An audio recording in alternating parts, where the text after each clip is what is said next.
नमस्कार दोस्तों, हमारे चैनल में आप सभी का स्वागत है। जी हाँ, पिछले वीडियो में मैंने कोडिंग डिकोडिंग के बारे में बेसिक बातें बताया था। आज इसका पहला टॉपिक यानी लेटर कोडिंग का चर्चा करेंगे और इसका एक एक क्वेश्चन देखेंगे और सारे चीज़ों को समझेंगे। तो पहला टॉपिक क्या है? Letters coding. यदि आप पिछला वीडियो नहीं देखे हैं तो वो वीडियो पहले देख लें, तब ये बात समझ में आएगा। उसमें बहुत अच्छा से एक्सप्लेन किया हूँ कि कोडिंग डिकोडिंग है क्या और इसका टाइप्स क्या है। तो आप लिंक डिस्क्रिप्शन में दिया हुआ है, आप उसे पहले देख लें, तब इसे आप समझ पाएंगे। तो चलिए शुरू करते हैं कि लेटर्स कोडिंग क्या होता है। लेटर्स कोडिंग का मतलब हुआ लेटर्स टू लेटर, यानी अल्फ़ाबेट यानी ए से जेड तक जो होते हैं ना लेटर, उसकी चर्चा होगा। और लेटर्स टू लेटर्स होगा, इसमें नंबर्स की चर्चा नहीं होगा। तो चलिए फॉरवर्ड पैटर्न वाला क्वेश्चन देखते हैं और उसका क्वेश्चन को समझते हैं कि वो किस टाइप का क्वेश्चन होता है।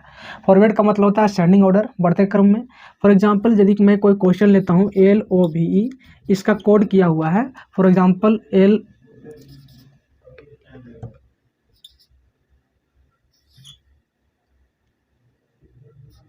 इस टाइप का इसका कोडिंग किया हुआ है और आपसे पूछ दे का इसका कोड क्या होगा, ठीक है।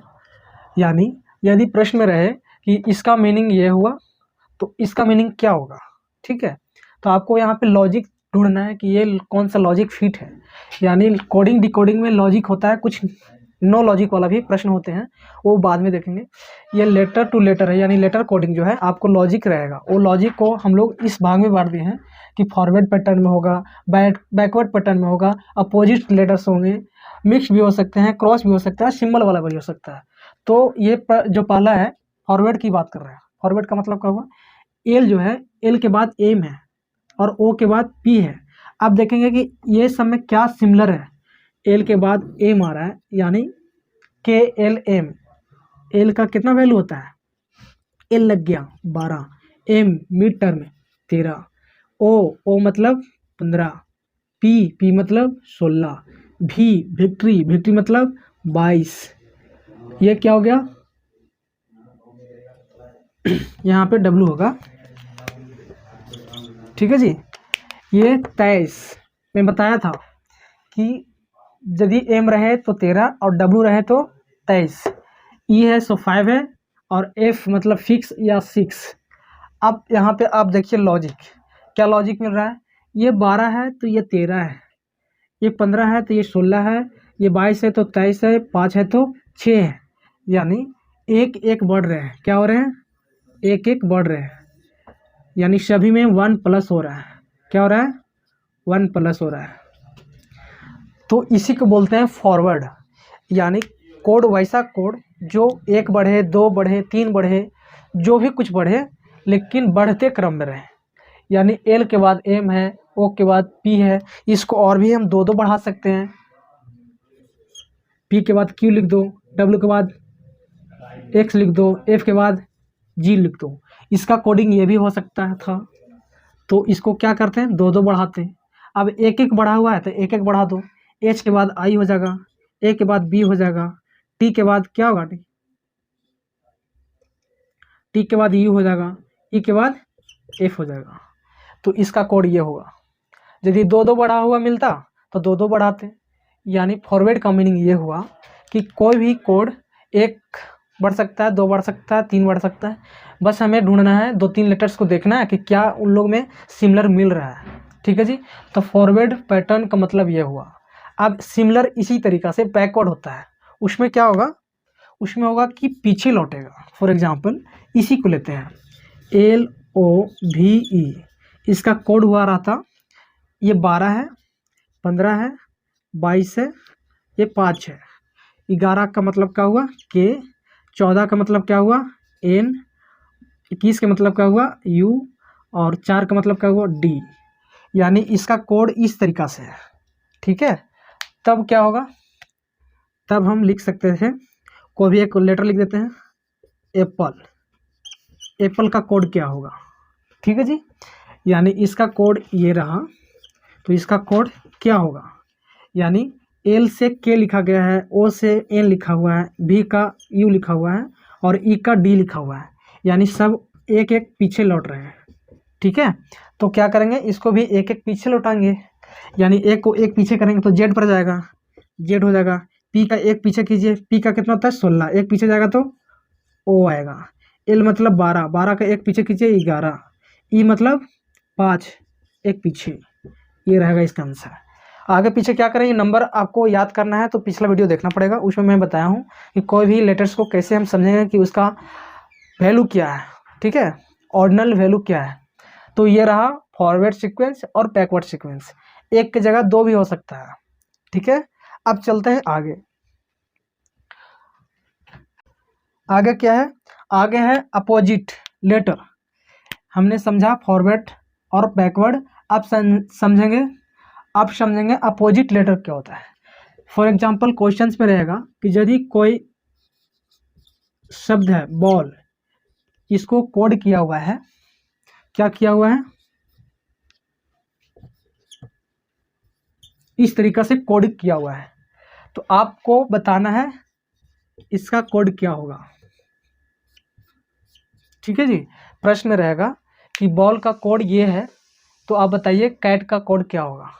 तो इसका हम पहले लॉजिक ढूंढेंगे कि बी का वाई लिख दिया है, हम पहले फॉरवर्ड ढूंढेंगे, बी के बाद सी होता तो समझते हैं कि फॉरवर्ड में है, बी के बाद यहाँ ए होता तो समझते हैं कि बैकवर्ड में है, लेकिन ना सी है ना ए है, तो क्या है भाई, और भी हम लॉजिक ढूंढेंगे।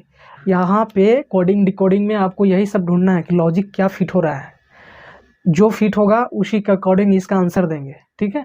तो ना फॉरवर्ड फिट हो रहा है ना बैकवर्ड फिट हो रहा है। अब आगे देखते हैं कि आगे कौन कौन से लॉजिक होते हैं।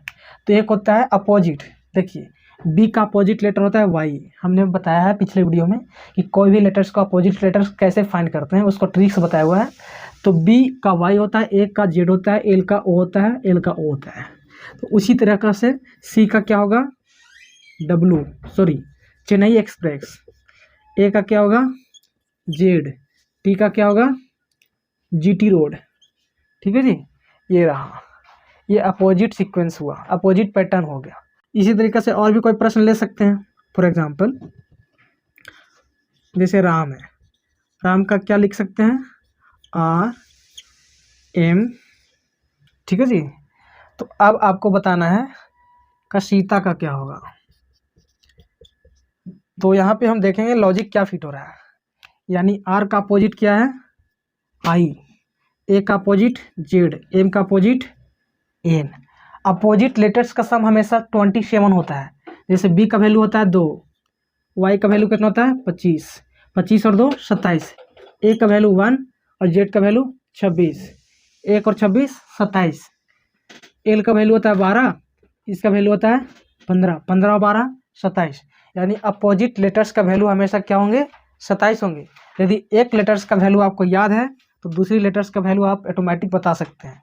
फॉर एग्जांपल आर का वैल्यू क्या होता है 18, अब 18 में कितना ऐड करेंगे कि 27 आएगा तो 9, इसलिए आई का वैल्यू क्या हो गया 9। तो अपोजिट लेटर्स का मतलब ये हुआ। तो एस का अपोजिट क्या होता है भाई रेलवे स्टेशन, हाई स्कूल, क्या बताए थे हाई स्कूल। एस का अपोजिट क्या होगा एच, यह है आई का अपोजिट क्या होता है आर, ए है टी जीटी रोड, ए है ए का मतलब जेड। ये था अपोजिट लेटर्स पैटर्न। तो आपने सीखा forward pattern, backward pattern, opposite letter वाला पैटर्न। अब सीखते हैं मिक्स्ड। मिक्स्ड का मतलब क्या हुआ, ये तीनों का मिला हुआ सीक्वेंस कुछ रहेगा, पैटर्न बना हुआ रहेगा। उसको हम लोगों को समझना है कि ये यहाँ पे कैसे लॉजिक फिट हुआ है और उसको कैसे बनाया जाए। तो चलिए प्रश्न लेते हैं। अब मिक्स्ड की बात करें तो कोई प्रश्न लेते हैं। फॉर एग्जांपल एलिफेंट है,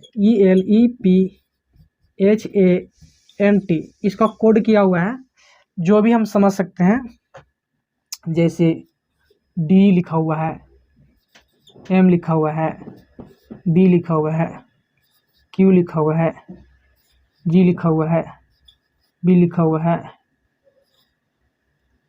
और इस तरीक़ा से लिखा हुआ है। अब आपको बताना है तब फीस का क्या होगा, ठीक है जी। आपको ऊपर में कोड दिया हुआ है और नीचे बताना है। अभी हमने सीखा, क्या सीखा कि फॉरवर्ड, बैकवर्ड और अपोजिट। अब ढूंढते हैं। ई का डी लिखा हुआ है, ई का वैल्यू क्या होता है 5, इसका 4। अब एक से नहीं हम बता सकते, लगभग सभी को चेक करना पड़ेगा, तब आप बता सकते हैं कि क्या है सीक्वेंस, उसमें क्या पैटर्न बनाया हुआ है। एल का होता है 12 और एम का होता है 13। देखिए यहाँ 5 था, यहाँ 4 हो गया, यहाँ 12 है, यहाँ पे 13 हो गया। यहाँ पे कभी फॉरवर्ड हो रहा है तो कभी बैकवर्ड हो रहा है। आगे देखते हैं, ये 5 होता है, यहाँ पे 4 हो गया। ये क्या है P4 16 17। देखिए ये 5 था, 4 हो गया, 16 था, 17 हो गया, यानी एक कम रहा है, यानी बैकवर्ड फिर फॉरवर्ड फिर बैकवर्ड फिर फॉरवर्ड। पहले शुरुआत किससे हुआ तो बैकवर्ड से। तो उसी तरीक़ा से यहाँ भी हम करेंगे। क्या करेंगे, पहले एक बैक करेंगे, बैकवर्ड फॉर्म में लिखेंगे। एफ है 6 तो इसका 5 लिखेंगे, आई मतलब 9, 8 लिखेंगे, सॉरी अब क्या करना है फॉरवर्ड करना है। 9 का मतलब 10, 10 क्या होता है जे होता है। एस का मतलब होता है 19, बैक कर देंगे 18, एच मतलब होता है 8, आगे कर देंगे। तो ये हुआ मिक्स्ड।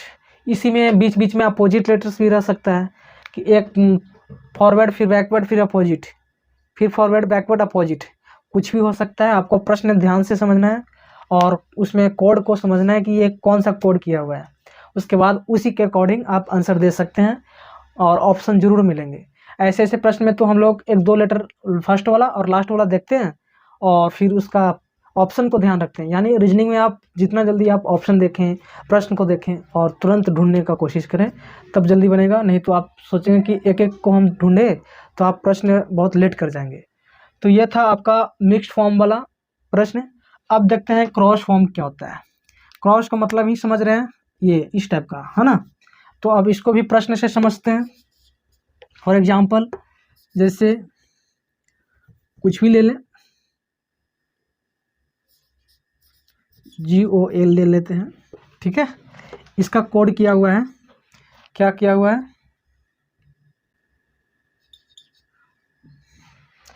इसका कोड ये है। तब आपको बताना है इसका कोड क्या होगा, ठीक है जी। तो पहले हम लोगों को क्या ढूंढना है, इसमें हम लोगों को ढूंढना है कि क्या कोडिंग का लॉजिक क्या है। तो यहाँ पे G का मतलब होता है 7, इसका मतलब होता है 16, इसका मतलब होता है 17, इसका 1 12, इसका मतलब हो गया 8, इसका मतलब 13, इसका मतलब 2। अब देखो 7 है, 17 है, 1 है, 2 है, 16 है, यहाँ पे क्या है 8 है, 13 है, 2 है। तो उल्टा सीधा लग रहा है, ना फॉरवर्ड लग रहा है ना बैकवर्ड लग रहा है ना अपोजिट लग रहा है। अपोजिट कब समझते हैं, जब दोनों का सम क्या होता 27 होता। तो क्या हो रहा है भाई, तो इसमें देखते हैं आगे पीछे करके। ये 7 है तो एक आगे देख रहे हैं तो ये 8 है ना। यानी ये 7 है पहला लेटर, तो इसका दूसरा लेटर 8 है, यानी पहला का 1 बढ़ा दिया है। फिर देख रहे हैं यहाँ पे 17 है तो इसका पहला लेटर 16 है, यानी इसका पहला लेटर और इसका 16 दूसरा लेटर में कुछ सिमिलर है, यानी क्या किया है एक कम कर दिया है ना। यानी पहला लेटर को दूसरा से कंपेयर, क्रॉस, इसको इस तरह से नहीं समझ रहे हैं तो आप इस तरीक़ा से आप समझ सकते हैं। फिर से लिखते हुए यहाँ पे GOAL गोल, PHMB, ठीक है। इसको क्या किया गया है, G को इसके साथ, इसको इसके साथ, इसको इसके साथ, यानी हम यहाँ पे ये समझ सकते हैं कि ये क्रॉस कर सकता है। यानी यहाँ पे क्या कर रहा है, ये क्रॉस वाला लॉजिक फिट किया है। G को H के साथ, O को P के साथ, A को B के साथ, L को M के साथ। तो ये लॉजिक को हम क्या कहते हैं, क्रॉस, है ना। अब इसको भी क्रॉस कर लीजिए इस तरीक़ा से, तो क्या बनता है भाई, यही लॉजिक पे क्या किया गया है, एक बढ़ाया गया है। यहाँ पे क्या किया गया है, पहले एक बढ़ाया गया तो यहाँ भी एक बढ़ाएंगे। F मतलब 6, तो 7वां लेटर क्या होगा, G होगा। यहाँ पे क्या किया गया है, O होता है 15, सॉरी बाबा सॉरी, यहाँ पे क्या होगा 15, 15 के बाद 16 किया गया, तो यहाँ भी 1 के बाद क्या होगा 2, D होगा ये रहा इसका आंसर। तो ये था क्रॉस वाला टाइप। अब देखते हैं हम लोग सिंबल वाला क्या होता है। सिंबल वाला का मतलब यह हुआ कि कुछ लेटर्स रहेंगे, उसको कोड किया हुआ रहेगा सिंबल में। आप सिंबल जानते हैं बहुत अच्छी तरीके से, जैसे स्टार हो गया, हच हो गया, परसेंटेज वाला सिंबल हो गया, मल्टीपल, गुना भागा, रूट, जो भी है सिंबल हम लोग फ़ोन में देखते हैं, कैलकुलेटर में देखते हैं, कंप्यूटर में देखते हैं। ये सारी चीज़ों को क्या बोलते हैं, जैसे जोड़, घटाओ, गुना, भाग, परसेंटेज, रूट, क्यूब रूट, फिर और भी हाच, स्टार, जो भी है, ठीक है। तो इसको क्या बोलेंगे, सिंबल। तो कुछ प्रश्न रहेंगे यानी लेटर्स होंगे, जैसे मैं प्रश्न ले रहा हूँ यहाँ पे कि यदि राम